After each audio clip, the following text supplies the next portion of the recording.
நெல்லியம்பதி மக்களால் சில்லிக்கொம்பன் என்ற அன்போடு அழைக்கப்பட்ட 40 வயதுடைய ஒற்றை யானை சனிக்கிழமை அன்று தமிழ்நாட்டின் பொள்ளாச்சி அருகே உள்ள ஆனமலை புலிகள் காப்பகத்தில் உள்ள 20 அடி ஆழமுள்ள கால்வாயில் விழுந்து நீரில் மூழ்கி உயிரிழந்தது.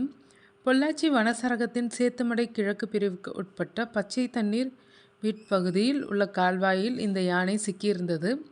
இதனை மாலை 4 மணி அளவில் அப்பகுதி மக்கள் முதலில் பார்த்துவிட்டு உடனடியாக வனத்துறை களப்பணியாளர்களுக்கு தகவல் தெரிவித்தனர்.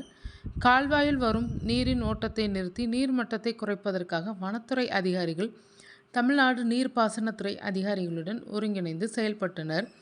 இருப்பினும் பலத்த நீர்வரத்தை கட்டுப்படுத்த கணிசமான நேரம் எடுத்தது. மீட்பு பணிக்காக ஒரு மண்வாரி இயந்திரம் பயன்படுத்தப்பட்டது. ஆனால் யானையின் அதிக எடை மற்றும் வலுவான நீரோட்டம் காரணமாக மீட்பு முயற்சி தோல்வியில் முடிந்தது. மாலை 6:40 மணியளவில் அந்த யானை கால்வாயில் இறந்து கிடப்பது கண்டறியப்பட்டது.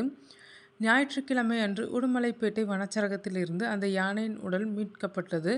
பிரேத பரிசோதனைக்கு பிறகு அதன் உடல் வனச்சரகத்திற்குள்ளேயே அடக்கம் செய்யப்பட்டது.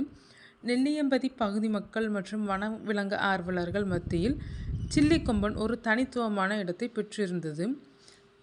மெல்லிய குச்சி போன்ற தந்தங்களை கொண்டிருந்ததால் உள்ளூர் மக்கள் இந்த யானைக்கு இப்பெயரை சூட்டினர்.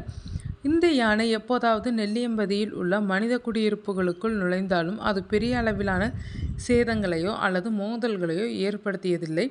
இதனால் அப்பகுதியில் உள்ள அனைவருக்கும் தெரிந்த மிகவும் நேசிக்கப்பட்ட ஒரு யானையாக இது திகழ்ந்தது.